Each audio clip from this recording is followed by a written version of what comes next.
Today, we're diving into this absolutely fascinating book that reframes 250 years of history through one single, really powerful idea: the 250-year human. So to really get what this book is about, you have to start with this historical puzzle.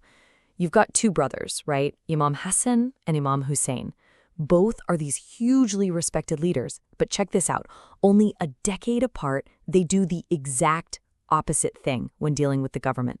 One signs a peace treaty, the other one, he leads an all-out war. And that brings us to the big question, doesn't it? How could two actions so totally different come from what's supposed to be the same unified leadership? I mean, this is something that's had people scratching their heads for centuries.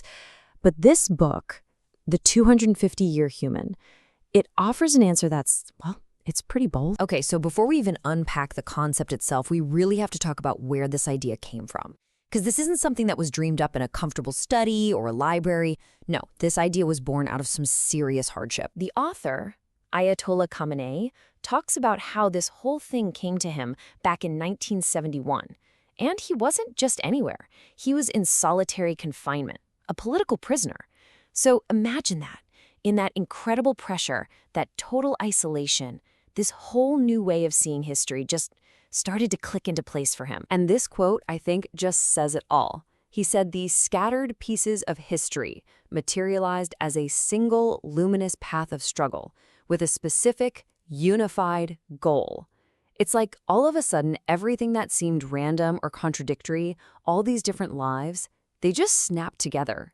It wasn't a bunch of separate stories anymore. It was one long mission. Okay, so what is this idea? What does the book actually mean when it talks about the 250-year human? Let's break it down. So here's the core thesis, and it's a total paradigm shift. The book says, stop thinking about the 11 Shi'a Imams as 11 different people. Instead, imagine them as one single person with one goal, living one continuous life. And this life, it stretches all the way from the passing of the Prophet Muhammad to the year 260 in the Islamic calendar. So we're talking about the years 632 to 874 AD, roughly. Yeah, exactly. That's where the 250 years comes from. It's this one lifespan that becomes the frame for the whole story. Every single thing that happened, every choice, every move made by any of those 11 individuals, it's just another chapter in the life of this one 250-year human. All right, let's get into it, because this is where the idea gets really, really interesting. It's how the book explains that, while the main goal of this 250-year human stayed the same, the tactics had to change. They had to be flexible. They had to adapt. The whole point is the tactics change, but the mission doesn't. So depending on what was happening politically, this 250-year human would use a different playbook. Sometimes it was a peace deal, other times an armed revolt. And then sometimes it was all about building up culture and education, or even just strategic silence and prayer. It wasn't random. It was about using the right tool for the job at that specific moment. And you can see these shifts pretty clearly right here. So back with Imam Hussein, you had this blatant tyranny, right? So the response was an armed uprising, something to jolt the system. But fast forward a few decades, under Imam Sajjad, the oppression was so intense, you just couldn't do that. So the strategy pivots. It becomes about survival, preserving the community through culture, through prayer. And then, later, when there's a little bit of breathing room politically, Imams Bakir and Sadiq jump on it. They launch this huge educational and organizational movement, creating these vast networks. So, okay, that raises the obvious question. If the tactics kept changing so much, what was the one thing that didn't change?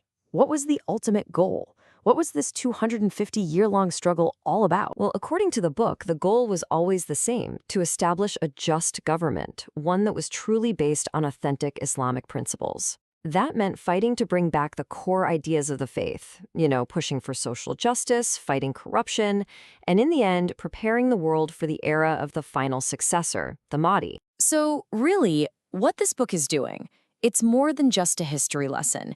It's giving us a completely new way to see this whole long, complicated stretch of time. It basically takes what looks like a collection of separate biographies, admirable people, but disconnected, and it weaves them into this single, epic strategic mission.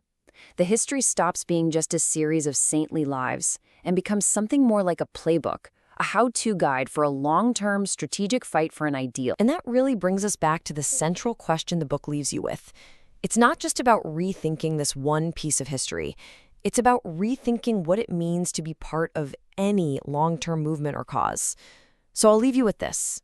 What really changes for you in how you see the world and how you approach your own goals when you start to see 11 different lives not as 11 separate stories, but as one single, continuous 250-year mission?